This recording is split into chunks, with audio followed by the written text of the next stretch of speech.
BBA, BCA, BCom computer కోర్సులో 100% placement లభించే ఏకైక డిగ్రీ కాలేజ్ కూకట్పల్లిలోని I3 డిగ్రీ కాలేజ్ 8367215215. నమస్తే రమ్మగారు. నమస్తే జయ. మనిషి జీవితం మొత్తం డబ్బు చుట్టే తిరుగుతుందా? ప్రధానం అంటే పూర్తిగా మన జీవితం మొత్తానికి ప్రధానం డబ్బే అనే వాదన కూడా వింటున్నాం. డబ్బు లేనిదే ఏదీ లేదు. ఈవెన్ బంధాలు, అనుబంధాలు ఇవన్నీ కూడా డబ్బుతోనే ముడిపడి ఉన్నాయి అనే ఒక వాదన కూడా మనం వింటున్నాం కదా రమ్మగారు. మీరేం చెప్తారు? ధనమూలం ఇదని జగత్ అన్నారమ్మా. అంతేనా? ధనమే అన్నిటికీ మూలం. డబ్బు ఉంటేనే చాలా ఉంటాయి, కానీ డబ్బు ఉంటేనే ఉంటాయి అనలేం మనం.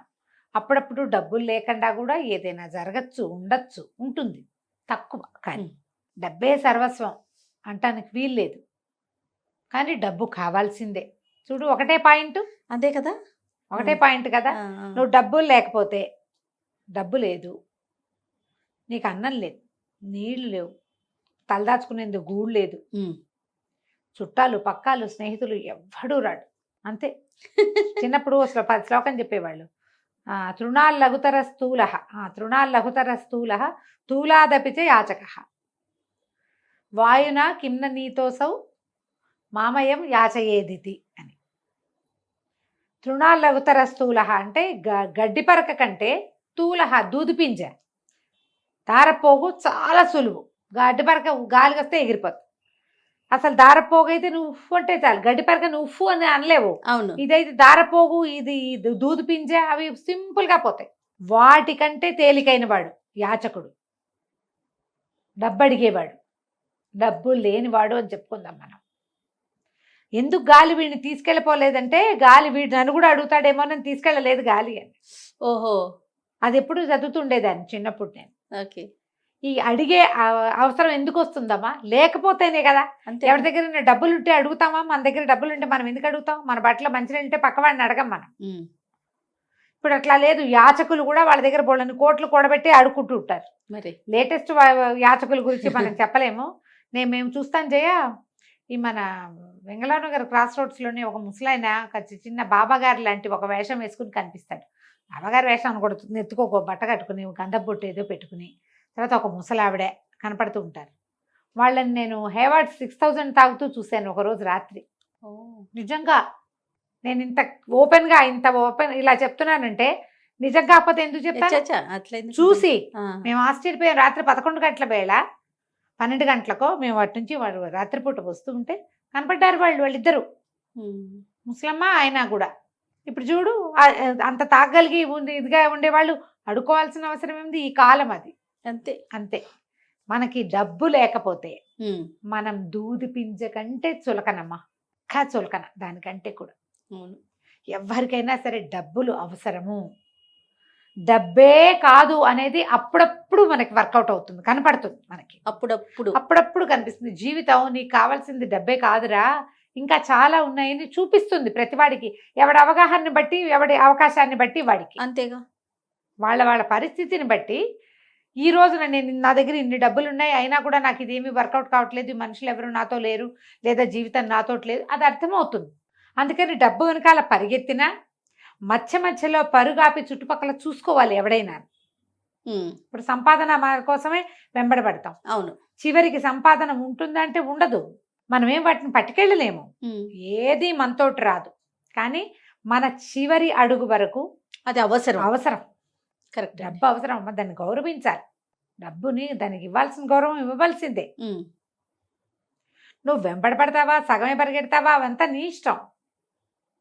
నువ్వు దేన్ని పోగొట్టుకుంటున్నావు, డబ్బులు వెనకాల పరిగెత్తేది అనేది ఇండివిజువల్గా ప్రతివాడు చూసుకోవాలి. ఇప్పుడు ఒక ఇల్లు, ఒక సంసారం, ఇంట్లో అందరూ డబ్బు వెనకాల పరిగెత్తే వాళ్ళే, అందరి దగ్గర డబ్బులు ఉన్నాయి, వాళ్ళకేం ప్రాబ్లమ్స్ కనపడవు జయ. అట్లా కాకుండా మన సమూహంలో నీ డబ్బుకు విలువ ఇవ్వని వాళ్ళు, నువ్వు ప్రేమగా ఆపేక్షగా ఉండాలని కోరుకునేవాళ్ళు, నువ్వు మర్యాద ఇవ్వాలని కోరుకునే వాళ్ళు ఉండొచ్చు నీ సమాజంలో. ఇప్పుడు ప్రతివాడికి ఇండివిజువల్గా ఒక ఫ్యామిలీ సమాజం ఉంటుంది కదా. అవునా? అవును. ఫ్యామిలీ సొసైటీ అంటాం మనం దాన్ని. అవునవును. కుటుంబ సమాజం. ఇప్పుడు నీ కుటుంబ సమాజం ఎలాంటిదో, నీ నేపథ్యాన్ని బట్టి నీ సమాజం అలాంటిదిగా ఉంటుంది.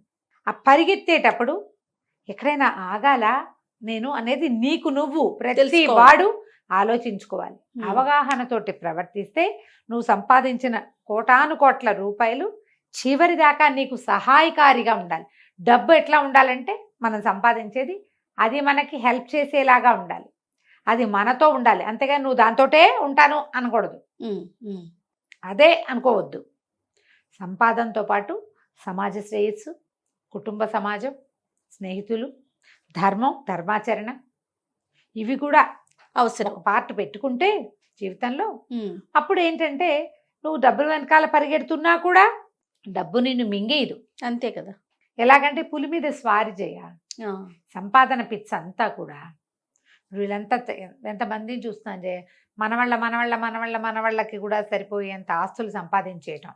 పుసుక్కుని పోయారనుకో, వీళ్ళు ఎక్కడ దాచారో, వీళ్ళ బినామీలు ఎవరో, ఎక్కడెక్కడ ఏమేమి ఉన్నాయి ఎవరికీ తెలియదు, ఎవ్వరికీ తెలియదు. అవును. అంతెందుకు సరిగ్గా చేసి చావలేదని ఆ పిల్లలు తిట్టిపోయటానికి, చచ్చిపోయాక తిట్టుకుంటారు నాన్నని, ఉండగానే చేసి ఉండాల్సింది. అవును అంటారు కదా, అనుకుంటారు ఖచ్చితంగా. గౌరవం పోగొట్టుకోవాలా మరణించాక కూడా ఖచ్చితంగా. పిల్లలు కూడా అవస్థపడతారేమో, ఏం బాధపడతారు. నువ్వు ఏ పిల్లల సౌఖ్యం కోసం ఇంత సంపాదించి పోగేసావో ఆ పిల్లలకే ఇబ్బంది, సౌఖ్యం లేదు, వాళ్ళు నిన్ను తిట్టుకుంటారు, నీ మీద ప్రేమ ఉండదు కదా. అవును, ఆలోచించాలి. ఈ మామూలు చిన్న పన్న సంపాదనలు అనుకో, ఎవరికైనా డబ్బులు అవసరం కదమ్మా. ఎంత అవసరం డబ్బు, మరి అవసరానికి మించి సంపాదించుకోవాలి. రేపొద్దున మనం పడుకుంటే పడిపోతే అప్పుడు ఎట్లా? అది నడవాలిగా. ఫ్యూచర్ కోసం ఆలోచించుకోవాలి కదా ఎంతో కొంత. మన ఫ్యూచర్తో పాటు మన పిల్లల ఫ్యూచరు అంత మటుకు చాలు. మన వాళ్ళ ఫ్యూచర్లో ఆలోచించక్కర్లేదేమో అనిపిస్తుంది. మనం మన పిల్లలు మన వాళ్ళ దాకా చూసాం, మన పిల్లలు అక్కడి నుంచే చూస్తాం, ముందుకెళ్తారు. చాలు కదా. అంతవరకు ఆలోచించితే కనీసం ఈ బంధాలు బాంధవ్యాలు వీటి మీద కొంత ఆలోచిస్తామేమో అప్పుడు కూడా. అంతే కదా. అంతే అంతే. ఎవరైనా సరే ఏమంటే మెరుగు బంగారు కణికలు ఎవరు మింగబోరు, ఎవడైనా ఉప్పు అన్నం తినాల్సిందే, అన్నం తినాల్సిందే కదా. అవును అవును. ఓ చిటికెడు ఉప్పేసిన ఏదో ఒక కూర పప్పు తింటేనే నీ పొట్ట నిండుతుంది. బంగారం మింగవు, నోట్లు తినవు, పొలాలు ఆస్తులు మింగలేము మనం, రోజుకోటి తింటూ బతకలేము. దీనికి ఆహారం కావాలంటే దీనికి ఎన్ని కావాలి మనకి, ఎంతమంది సహాయపడాలి దానికి. అది నీ పళ్ళెంలోకి ఒక గుప్పెడు అన్నం రావాలంటే ఓ రైతు పని చేయాలి, ఓ వ్యాపారస్తుడు దాన్ని తేవాలి, ఓ ఇంట్లో ఉన్న ఆడమనిషి దాన్ని బాగు చేసి వండాలి. ఎన్ని లింకులు ఉన్నాయి మరి. ఈ ప్రతి లింకుని గౌరవించాలి కదా. ఆలోచించండి, ఎంత సంపాదన ఉంటే అంత ధర్మాచరణ ఉండాలి. ఈ ధర్మంలో ఒక భగవంతుడు, సమాజ సేవే కాదు, కుటుంబం.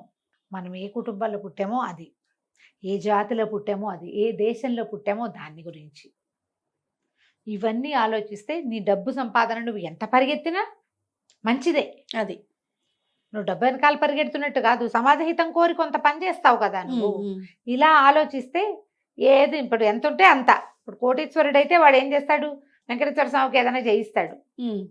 కొంతమంది ఏం చేస్తారు, ఓ ట్రస్ట్లో ఏవో పెట్టి ఇక పిల్లల ఎడ్యుకేషన్ అని, ఎవరైనా పెద్దవాళ్ళకి అనాథ శరణాలయాలని, సోషల్ కాజ్ కోసం పని చేస్తారు. మన బోటి వాళ్ళ మనం ఏం చేస్తాం, ఏదో ఒక అనాథ శరణాలయానికి డబ్బులు ఇచ్చి, పిల్లలు పుట్టినరోజులప్పుడు అక్కడికి వెళ్ళి వాళ్ళ భోజనం పెట్టి, ఓ ఓల్డ్ ఏజ్ హోమ్ ఉంటే వాళ్ళకి ఏదైనా చూసి, మన ఇంట్లో పనిచేసే వాళ్ళకి ఓ 10 రూపాయలు ఎక్కువ ఇచ్చి, ఏదైనా వాళ్ళ పిల్లల్ని చదివించి ఎంతో కొంత చేస్తాం. ఎవరికి తోచింది వాళ్ళు ఖచ్చితంగా అది ఉంచుకోండి. అప్పుడు మీరు ఎంత సంపాదించినా మీకు ఒక సాటిస్ఫాక్షన్ లభిస్తుంది, ఇది చేస్తున్నాం మనము అని. Satisfaction important. దాంతో మీరు ఎంతైనా పరిగెత్తండి, డబ్బులు వెనకాల ఏం పర్వాలేదు. రైట్. నమస్తే రమ్య గారు. నమస్తే.